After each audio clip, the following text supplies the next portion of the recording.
welcome to what has the potential to be a crazy, wild ride through my June TBR. So I didn't do a June TBR video because I was so ridiculously busy with life. Like, crazy busy. I finished my degree. I don't know if I've said that in something else. Maybe I did. I don't know. But so busy with life and so just not able to make videos and stuff. But from basically February through May, I didn't do any kind of formal reading. I didn't do any TBR videos. I didn't do anything like that. But in June, I went ahead and created a TBR, and in my July video, you'll kind of see the game that I used to make that in action, because I was kind of testing it on my June TBR. Anyway, all that to say, I think I've only read one book already off of my June TBR, and it was The Return of the Kings. So the last book in the Lord of the Rings trilogy. That I have 10 books on my June TBR, and so if I've only read one, obviously I have 9 books that I would like to read or finish to kind of win my TBR. To do that, I'm going to need to read. And since it's my first week of summer break, I literally have no plans. None whatsoever. I think I have like 1 or 2 things I have to do casually. But my whole plan is to just be as lifeless as possible and to just read. So, the first book we're going to start with is Never by Jessa Hastings. I've had this on my physical TBR for a very long time, probably 2 years. I think it was published 2 years ago. Yeah, in 2023. So that's probably how long I've had this on my physical TBR. So we're going to go ahead and start with this book. I'm cautiously optimistic because I love Peter Pan I just love fairy tale retellings, and I'm a huge fan of Peter Pan, and so I'm really hoping this doesn't let me down, but we'll see. Anyway, we're gonna go into Never. Okay, we are, I don't know, almost 200 pages into this book, and I want to tell you that I'm loving it. I want to say that this has defied my expectations and has been over the top amazing, and sadly that is not the case. I contemplated softy enoughing this book like 4 times. I am finding Daphne's our main female character. If you don't know anything about Never, it is a Peter Pan retelling. Daphne is our main female character, and she is the granddaughter and great-granddaughter of Mary Darling and the granddaughter of Wendy Darling. And Peter Pan has come for both Mary and Wendy and the women before her, and it's like fate, basically, is what they attribute him showing up at their window to. They attribute it to fate. And so Daphne, Peter, in the past, Peter has come when the Darling girls have been 13, 14 years old. 12, 13, 14. And he's whisked them off to Neverland for a period of time. Daphne is 17, and Peter has not shown up yet. And the women in her family are, worried why Peter hasn't shown up for Daphne yet. And Daphne thinks this is all crazy. Like, why would she leave her window unlocked? Why would she want some strange boy to fly through her window and basically kidnap her? And then one day Peter shows up, and she understands by, his allure, that she understands why she would want to go to Neverland with him. It feels very logical all of a sudden to want to go to Neverland with this beautiful boy. So we at this point in the book, we've met the other Lost Boys. There is clearly something nefarious happening in this story between Peter and the Lost Boys. Daphne has these weird bouts of forgetfulness and memory loss, and she's not sure why. She can't figure out why, but all she knows is that she's basically been luster dusted by Peter, and when she's around him, all she can think about is how glorious being in Neverland with Peter is. But when she's not around Peter, she kind of comes back to her senses and starts to recognize, hey, wait, something is really weird here. Peter is not what I thought he was supposed to be. In the process, she meets Jemison Hook, who I am deeply in love with already, and he is, of course, the villain in the story, and he's Hook's son. So I'm going into a lot more detail than I need to. But what I want to say is, I can't stand Daphne as a character. She's whiny. She's petulant. She's honestly so dumb as a character. Like, I get it. She's only 17. And she's very close to her 18th birthday. But I just, there's so many repeated things in this book that I'm like, get a grip, grow up. Like, how is this even a thing that we're still talking about? And we have, I don't know, 150 more, 200? 160 more pages left in this book. So when are we going to grow here? What's going to happen? So hopefully it'll take another trek and I won't hate it, because I've heard great things about Jessa Hastings as an author, and I want to like this book.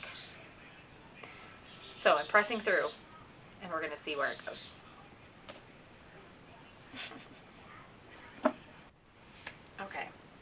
Okay.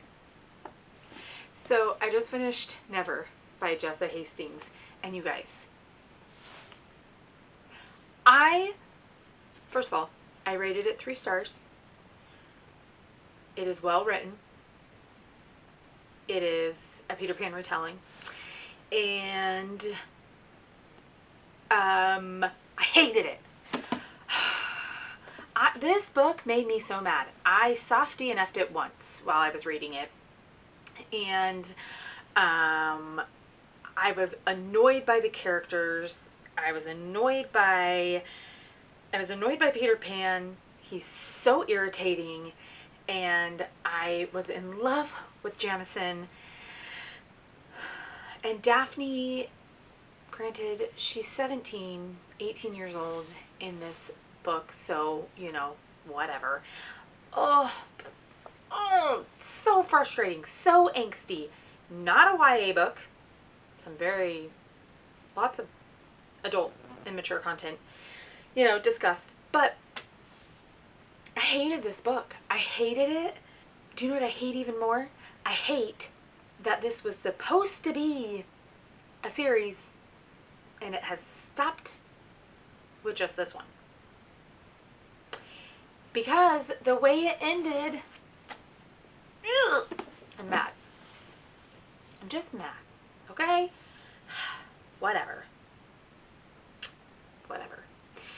So, now that I finished that book, I need to move on to a different book. And so, I'm going to show you on my Goodreads what books I have for June. Sorry. Let me, helps if I know what I'm doing. Okay, so here, somewhere, here, is the list of the books that I have on my June TBR. So left to read: Serpent and the Wings of Night, The Magician's Nephew, When the Moon Hatched, King of Wrath, Ghostmsith, The Unmaking of June Farrow, and Crown of Midnight. Okay, those are the books that I need to choose from. So what I did, because I am really not great at choosing, making decisions for myself. I need to take never off of this. Delete this one. And so now we have, save. This is these are all those books. And we're just going to spin to see what book I'm going to start next. Sorry, it's not very loud. Okay, King of Wrath. How do I feel about that? I don't know. Let's get it. And we'll see how I feel about it. So, I grabbed King of Wrath by Huang. I think is how you say it. I don't really know anything about this. So, I'm just going to read the back. She was my North Star, the brightest jewel in my sky. Ruthless, meticulous, arrogant. Billionaire CEO Dante Russo thrives on control, both personally and professionally. He never planned to marry until the threat of blackmail forces him into an arrangement with a woman he barely knows. Vivian Lau, jewelry heiress and daughter of his newest enemy, the wife he never wanted, the weakness he never saw coming. It doesn't matter how beautiful or charming she is. Dante will do everything in his power to destroy the blackmail and their betrothal. There's only one problem. Now that he has her, he can't bring himself to let her go. Elegant, ambitious, well-mannered. Vivian Lau is the perfect daughter and her family's ticket into the highest echelons of society. Marrying a blue-blooded Russo means opening doors that would otherwise remain closed to her new money parents.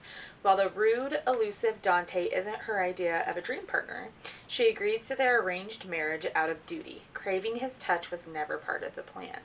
Neither was the worst possible outcome, falling in love with her future husband. Okay, sounds like a romance. So, King of Wrath, this is what we're going into next.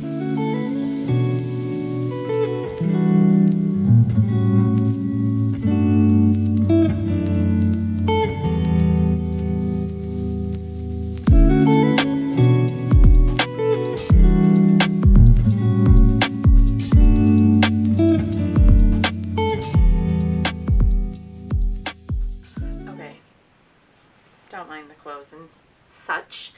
But I am roughly 53% of the way through King of Wrath. And I have to say, I am really enjoying this book and this set of characters. I read Twisted Games by Huang, and I didn't love it.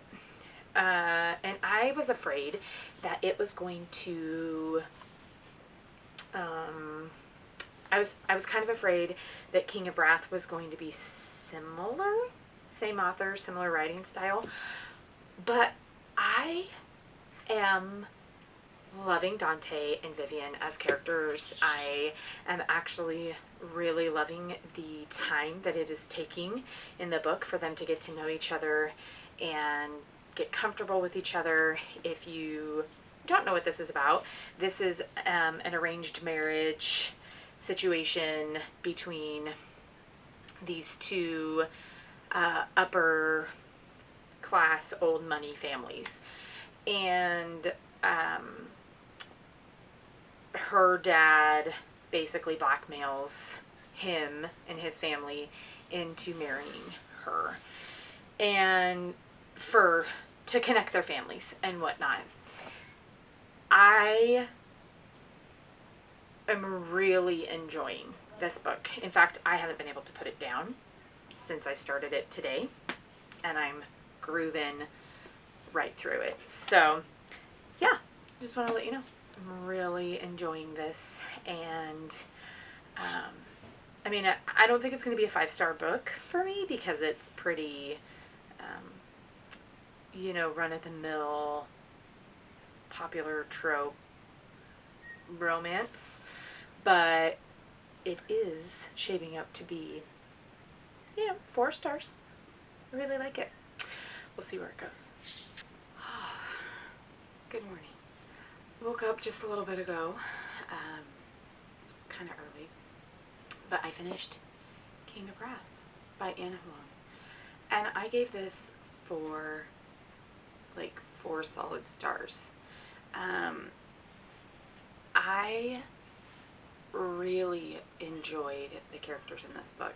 I thought Vivian and Dante were really well thought out characters. I think their arc through the book was really, really good. They had a ton of growth, not just together, but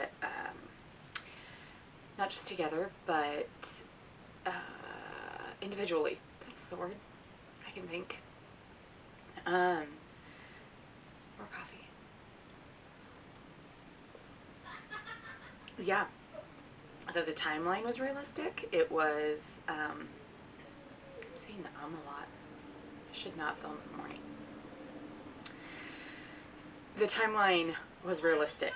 It was not, over the course of weeks or a month, but the book runs over the course of about a year. And I thought that was super realistic for what the storyline was and what the plot was. And so I really liked that. 4 stars. I was a little worried going into this book, and I don't know if I've said it in another clip, but I was a little worried going into this book because I did not like Twisted Games. I didn't like those characters. It felt kind of childish, and there's just something about that book I did not like. And so I was concerned because same author, you don't know if maybe the writing style is going to be the same and whatnot. So I was a little concerned, but I am happy to say that I really enjoyed it. Now, because I finished that super late last night, I went ahead and spun for the next book I was going to go into. So, I'll just play it here so that I can keep it. Anyway, let's watch it and see what comes up. Oh, I guess I could press play.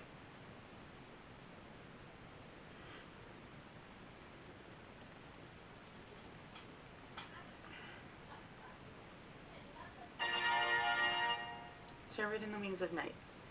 So I have this on my Kindle. I have it on Kindle Unlimited. So I went ahead and I also have it on audio, I believe. Audible was having like a rad sale not too long ago, and books that I knew that I wanted to read or that weren't on my TBR, most of them were like $2 and $3. And so I just picked up a whole bunch of books. So Serpent in the Wings of Night was one of them. So I am going to work on that today. It's a little bit longer of a book. So what my day looks like today. This is 3rd day of summer. I'm taking everything really low-key this first couple weeks. Trying to catch up on sleep after, honestly, just a really ridiculous year. I've already read my Bible this morning. I have made my coffee. I have Serpent in the Wings of Night on audio, so I'll go ahead and pop it in my ears while I finish my coffee, maybe do some coloring, and then I have to go out and clean my house. I just have to. Anyway, alright, moving on, moving forward.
roughly 60-ish% of the way through Serpent in the Wings of Night. And I just have to say, I am very much enjoying this book. I am loving our main female character, Aurea, and our main male character, Rain. I am just totally invested in their story now at this point. Actually, from the beginning of the book, I was pretty much invested. Really understanding why so many of Carissa Broadbent's series are super popular. Her writing is very good, and I am just like been sucked into this world. So I'm loving it. That's all I have to say. I might finish it tonight. I might not. We'll see. At any rate, very good. I am liking the storyline. I am enjoying the world that's being built, and I am very much enjoying our main characters. I have a feeling it's going to end on, like, not a really cool cliffhanger. Something is going to happen. But, alas, that just means I'll have to carry forward in the series. Will. Anyway, I'll likely update you when I'm all done.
Gosh, you guys, it's been like 2 minutes since I finished the Serpent in the Wings of Night.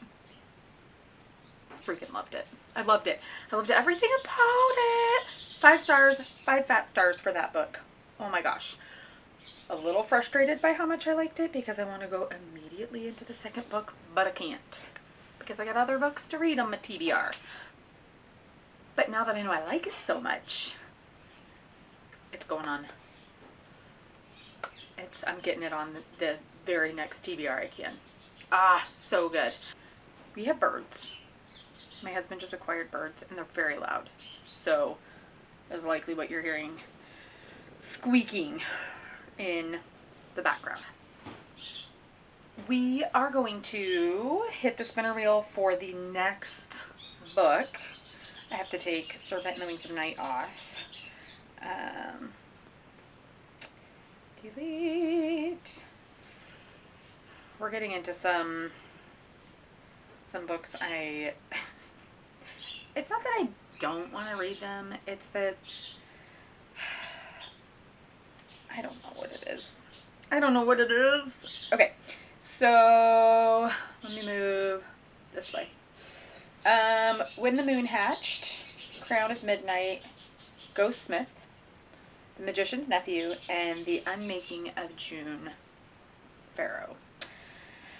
I don't really know what I want to read. I know that I think The Unmaking of June Farrow is like magical realism, maybe. I've heard good things about it. When the Moon Hatched had like a ton of hype around it, but I've seen some mixed reviews. Crown of Midnight, I can't lie. I started it, installed on it, and I'd have to restart it. Ooh.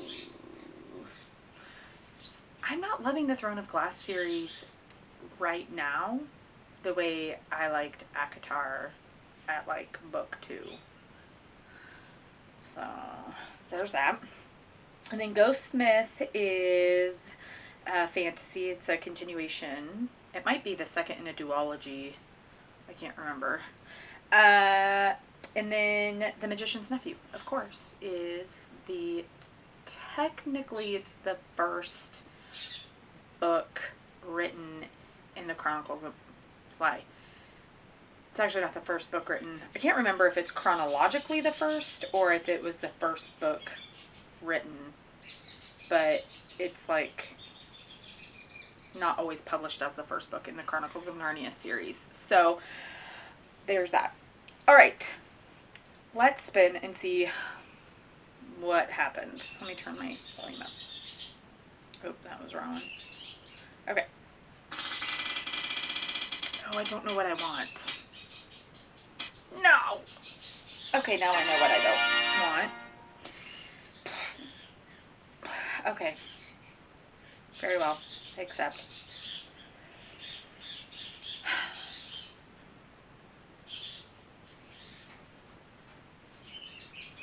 All right. Okay. Crown of Midnight. How do I feel? I'm approaching this with a bit of reluctance, mainly because I got about 75%, not 75%, no way. I got about 75 pages into this book and then stalled out on it. I don't know if it's because I know that I know some things about the characters, because this book series is all over the place and people have talked about it, and now I know things that might be hindering me from reading the series. Okay, we're gonna go into it. I might have to start it over. I might have to start it over. I keep telling myself it's good to be stretched. It's good to be stretched. Okay, we're doing it. We're doing it. Good morning. I have read my Bible, fed the birds, settled my kids, made my coffee, and now it is time to update you on Crown of Midnight. I got about 160 pages in yesterday, which is farther than I got before. And I can say that I feel like the storyline is picking up and I am becoming more engaged in what's happening, and I'm not finding it such a struggle to get into the book. So that's happy news. I am going to be listening to this today while I get some of the other things checked off my to-do list. I want to get my floors cleaned today. I want to get my table cleaned off. There's just a lot of things. I'm slowly chipping away at getting my house fully cleaned.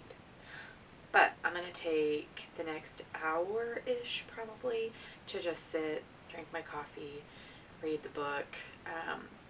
I will either read and listen at the same time, or sometimes I listen and just pop up a coloring app on my phone. It just helps focus my brain. It's a non-thinking activity and it just helps pass the time and relax me. So that's probably how I'm going to spend the morning. It's like 7 o'clock right now, so I have tons of time. I may spend the next couple hours just reading and, yeah, relaxing. And then I'll get up and probably do the cleaning I need to do. Anyway, there's a very good possibility I'll finish this book today. And then we'll see what happens next.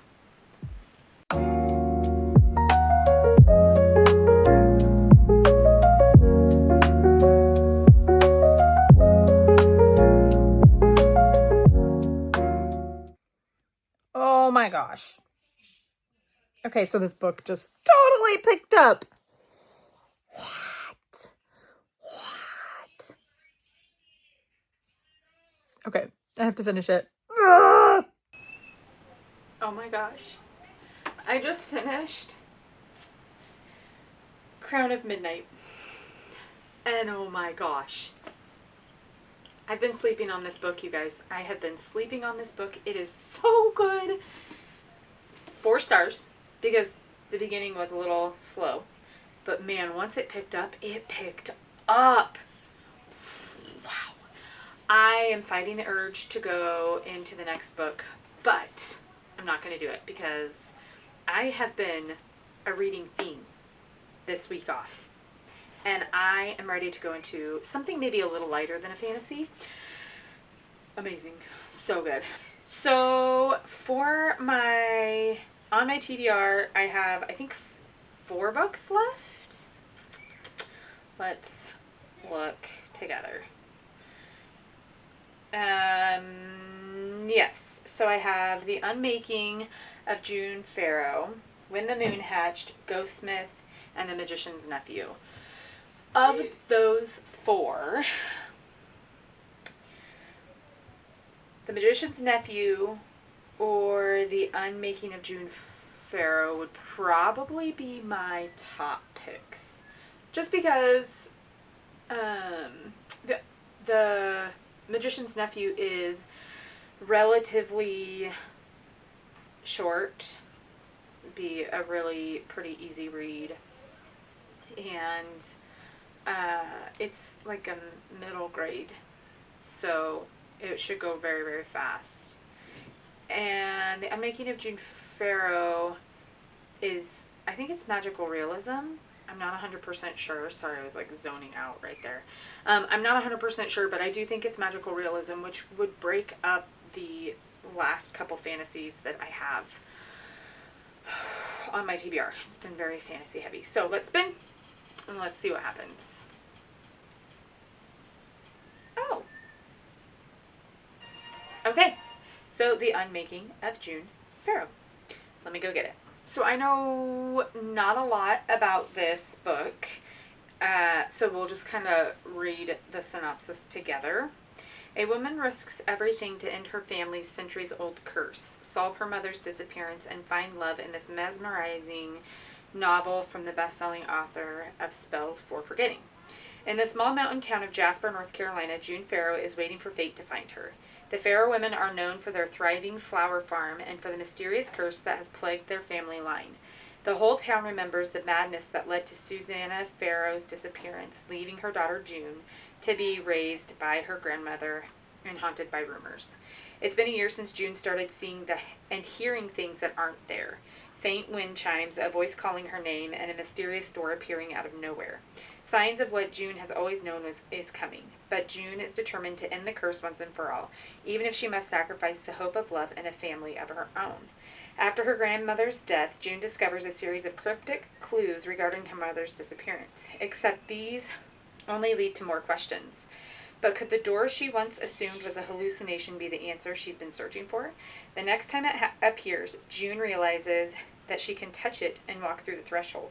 And when she does, she embarks on a journey that will not only change both the past and the future, but also uncover the lingering mysteries of her small town and entangle her heart in an epic star-crossed love. With The Unmaking of June Farrow, Adrienne Young delivers a brilliant novel of romance, mystery, and a touch of the impossible. A story you will never forget. Okay. I pretty excited to hop into this. I'm about 100-ish pages into the Unmaking of June Farrow, and I have to say, I am really enjoying where this book is going. Without giving too many details away, we have kind of started getting answers to the questions that June has had for a very long time. And we're beginning to understand what the illness that plagues the women in her family is. So, we've just taken a bit of a plot twist, a bit of a turn in the storyline, and I'm liking it. I'm here for it. But we're going to take a bit of a segue because I got a box today, and I don't know what's in it. I ordered something from Barnes & Noble. Ooh. I don't know what I ordered. Ooh. Beautiful Venom by Rena Kent. It's a Den of Vipers, huh? In a den of vipers, revenge is the deadliest venom. They shattered my world, now I'll bring down theirs. The problem, I have virtually no way to trace the puppet master. My only lead, the Vipers, an elite college hockey team that rules the ice and the shadows beyond it. To infiltrate their secret society, I set my sights on their weakest link, Kane Davenport, the charismatic captain and the lone green flag in a nest of serpents. But too late, I realize I've enticed the most venomous snake. Kane's friendly facade hides a predator more dangerous than I imagined. He quickly unveils the monster lurking beneath the surface.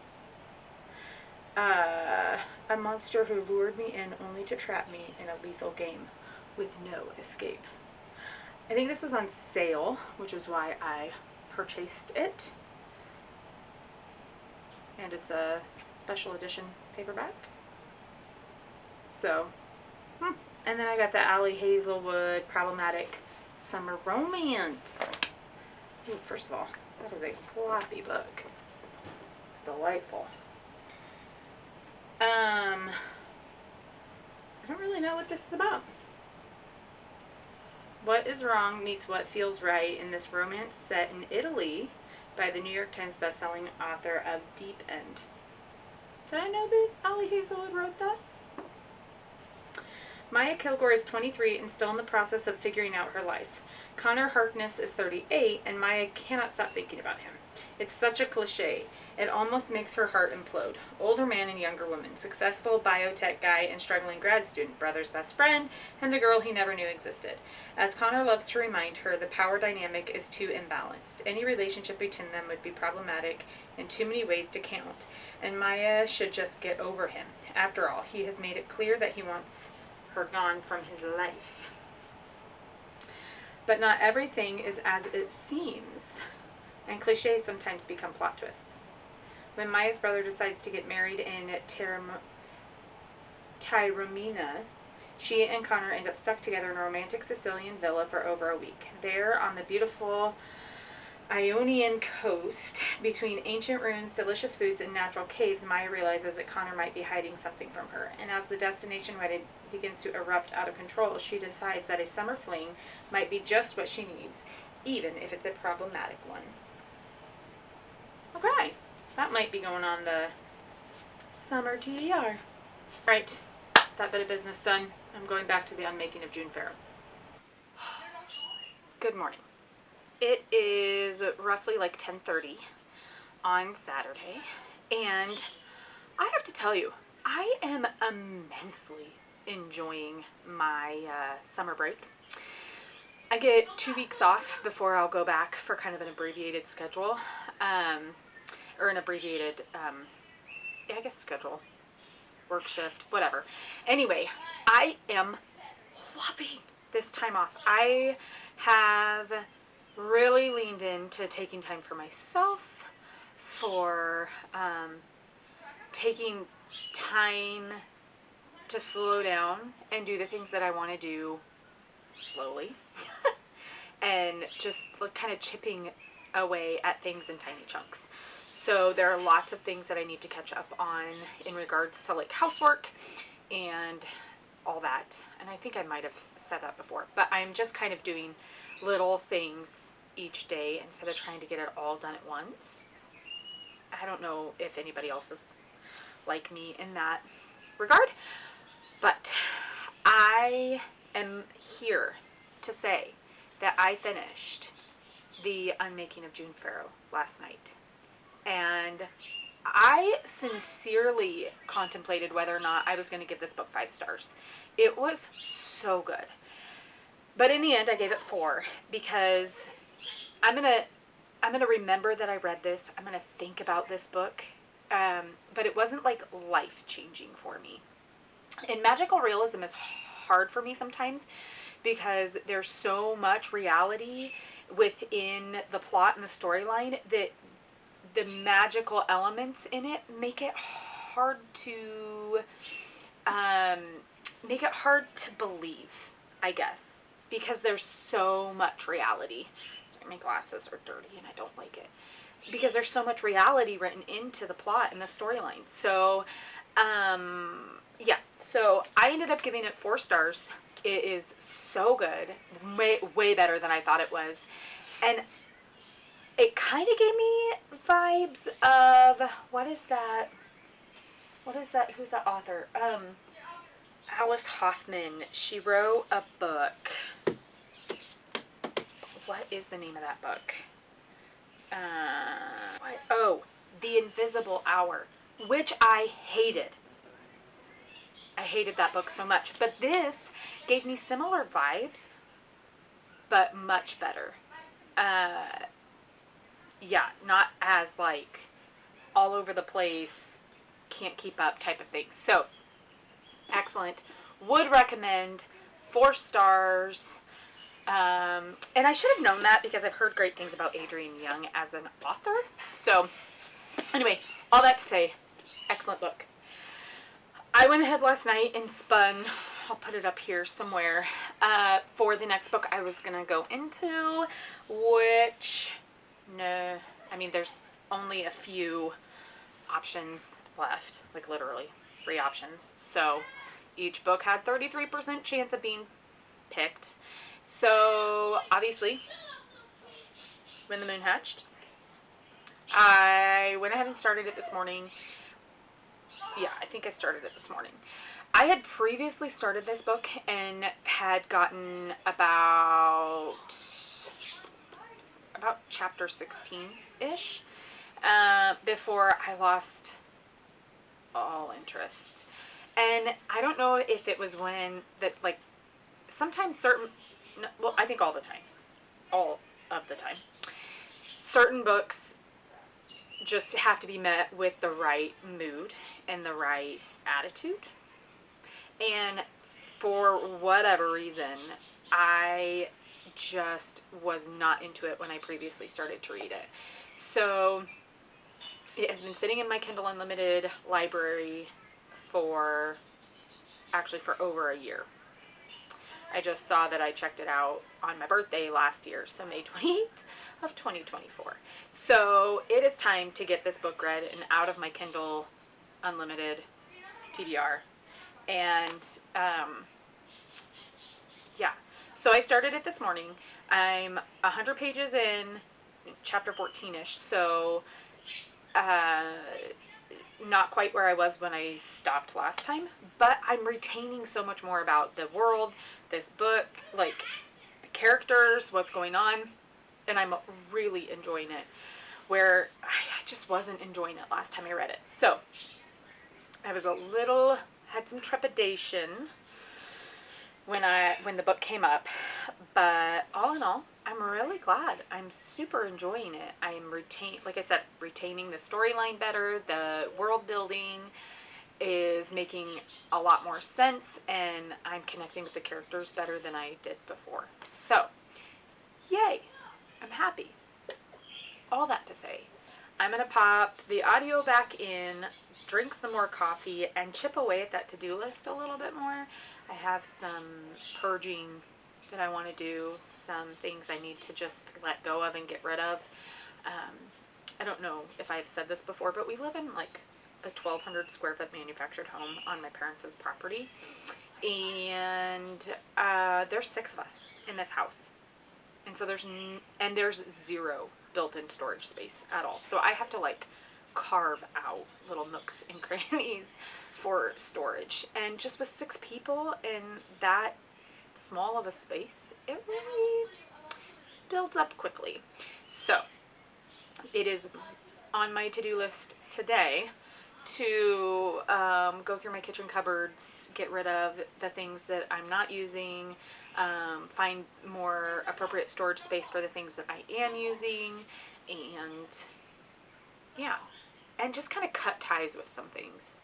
I need to Marie Kondo my life. Marie Kondo my life. Does it bring me joy? If not, it needs to go. Okay. I am going to get back to this book, get to cleaning, and I will talk to you later.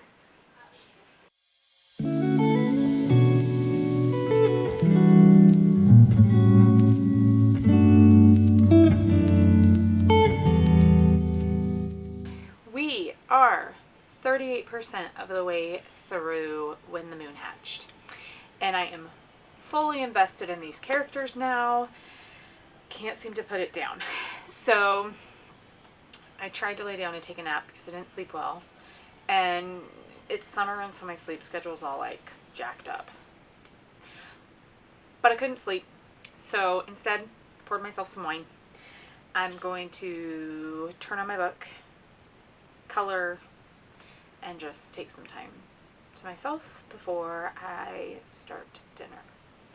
So cheers to you, cheers to me. Here we go. Happy Sunday.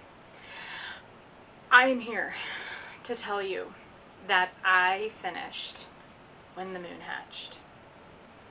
And I have to tell you, that was a 5-star book for me. I had such a good time with that book. I read it all yesterday. I started it in the morning, and I was up till like 1 o'clock in the morning finishing it. I couldn't put it down. I had to finish it. So, here's the thing. I have seen reviews. I've seen people talk about how they don't like it, and how it's, like every other, every other fantasy romance, every other book it's like every other book in that genre. I didn't think that. I actually thought the magic system was different. I thought the world building was different. Part of the way through, I started getting like Reese and the Night Court kind of vibes. But other than that, I thought it was pretty unique, and I really liked it. And by the time it got to the end, I was like, it hooked me. It hooked me. It hooked me. So that was 5 stars for me. I went ahead and spun for the next book, because again, it was like 1 o'clock in the morning, and I wanted to know what I was going to start today. And since we only have 2 books left, 50-50 chance, clearly, and ta-da! Magician's Apprentice. So this is clearly a small middle grade book. It's not going to take me very long to get through it. I'm already halfway through it. This is actually a reread for me, but I'm pretty sure when I started the Chronicles of Narnia, I read The Magician's Nephew. Maybe, I know I read The Lion, the Witch, and the Wardrobe, but I don't think I completed any books after that. So I am bound and determined by the end of this year to have made it through the whole Chronicles of Narnia books series, since I have completed the Lord of the Rings trilogy. There's just a few series that I want to be able to say, yes, I've read that. Lord of the Rings was one, Chronicles of Narnia is another one, and yeah. So I am enjoying the second go-round of The Magician's Nephew. Again, like I said, it's like a 200-page book, and I'm smack dab in the middle at 100 pages. So, I'm looking forward to finishing this book today, and I don't need to spend, obviously, after that, because the last book in my June TBR is going to be, it's my cat scratching at my door. The last book that I have on my June TBR is going to be Ghostmsith by Nicki Preto.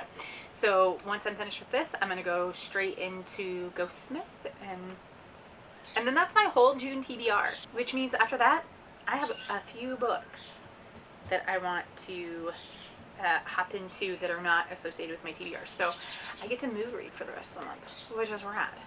I love it. Anyhow, I'll get back to you when I'm done with this. It is finished. I have completed The Magician's Nephew by C.S. Lewis. This is a great story. This is a great book. It is a middle grade, very easy. Took me like 3 hours to get through it. I didn't really rate it. I didn't really give it a star rating because it is... Is my clothes up there? Whatever. Because it is... I didn't really give it a star rating. I didn't really rate it because it is a middle grade. It is a classic. It's beloved. But, I mean, it is the beginning of all the beginnings for Narnia. So, I guess if I had to rate it, I'd give it a 3-star. It's very good. Very average. Yeah, for what it is. I feel like 3 stars is very good. That means we are going into the very last book on my June TBR. I am so impressed. When I tell you that I basically read my entire TBR from Monday to today, I mean that. I have read almost my entire TBR in a week. I had 10 books on it. And so I'm feeling very accomplished. I also had the entire week to be able to spend at home, not really focus on anything else. I didn't really go to town all that much. And I did a ton of listening through, through audio.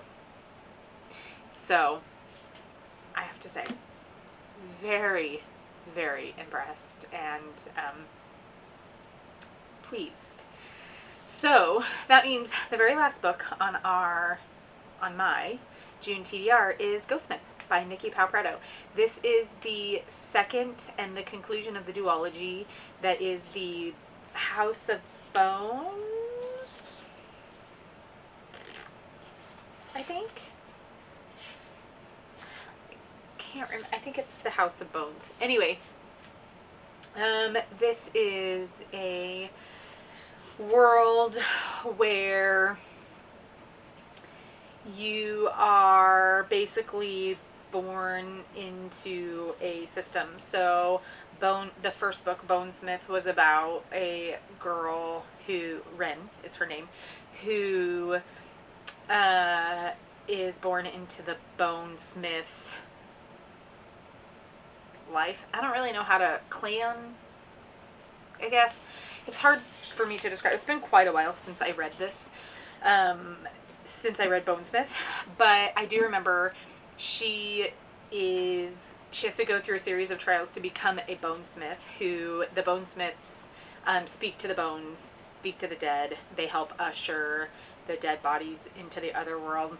Ghostmiths speak to the ghosts. They help the ghosts pass on. And then there are other, I think they're like ironsmiths, and they're all kinds of smiths, and their job, their like trade, is to speak to that thing and to make it do its work. I don't know if that makes any sense, but I super enjoyed Bonesmith when I read it, and Ghostmith is the conclusion of the story. Ghostmith left on a wicked cliffhanger, and I've kind of just been holding on to this book until I was in the mood to read it. And so it came up in my June TBR. I can't remember. I think for I think it was an author first name or an author last name. So it was either the N or the P, because both of those came up in my June TBR spinner wheel thing. So at any rate, we're going to hop into this. I am super excited to finally cross this duology off my to-do list, and we're going to see if it ends the way I'm hoping it ends. So here we go.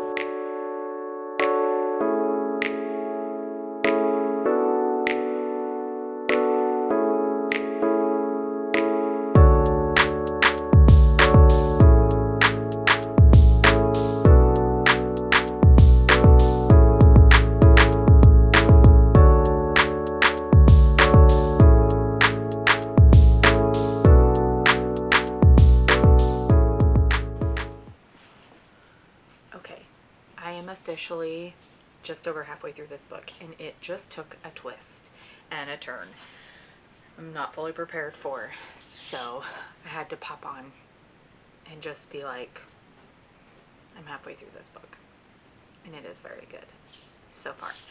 I am not sure how it's going to conclude, because the twist that it just took really throws a wrench in the works. So, yeah, I just wanted to be like, ah! Crazy. I don't feel like I do a good job of, my daughter's making a smoothie. I don't feel like I do a really good job of giving details and synopsis when it comes to these like updates and check-ins and reading like where I'm at in a book. But it's because I don't want to give anything away. I have watched this style of video, this style of vlog before, and like it's one of my favorite things to watch other content creators do. But I always get like, ooh, that feels like a little too much detail. So I don't know, let me know if you think that I should give more detail about what's going on in the book during these kind of check-ins, because I don't want to give anything away. I just want to be able to say, this is so good, it is holding my interest in a huge way, and you should give it a try. So let me know if you think I should give more detail. All right, back to this book. I'm definitely finishing it today. It's within the next 4 hours I'm finishing it. Okay.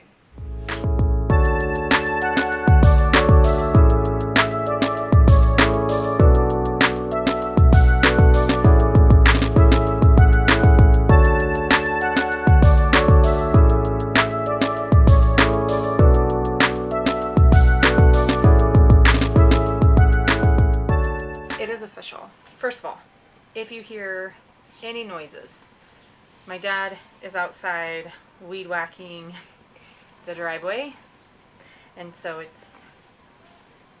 you might hear a buzzing. My dog is down here below me, likely going to make some sort of mischief, and my birds are already squawking. My birds are already squawking it up out there. But we are here because I have finished Ghostmsith, the second book in the House of the Dead duology. I think I might have said like Bone House or House of Bones or something like that previously, but it is indeed House of the Dead duology, and I really like this. I gave this 4 stars. It was a great wrap up to this kind of system in this world. I will say the ending left it open quite a bit for potentially maybe a interconnected situation later. Don't know, but that's just how it kind of felt to me. And with that is the last book on my June TBR. That's it. This is it. This concluded my June TBR. And I read them, basically all of them, in a week. In my first week of summer. So, yeah, that's it. I'm going to move on to some mood reads. But that concludes this vlog. If you've made it to the very end, let me know which one of these books snagged your interest the most. My dog, she's just panting. You're cute. Anyway, if you made it to the end, let me know what book snagged your interest the most, or which one you've read and liked the most. Yeah, that's it. That is it. In fact, let me go get all of the books that we've read in this last week. Thoughts. I am back. These are the books we read this week. Seriously, these are the physical books we read. There's also Serpent in the Wings of Night and When the Moon Hatched. I read 9 books this week. I read like just shy of 4,000 pages this week. Wow. That was intense. Okay, well, there you have it. There you have it. All of the books I read this week. How cool. Thanks for coming along with me on this ride. It was a really fun time. I'll see you on the next one. Thanks.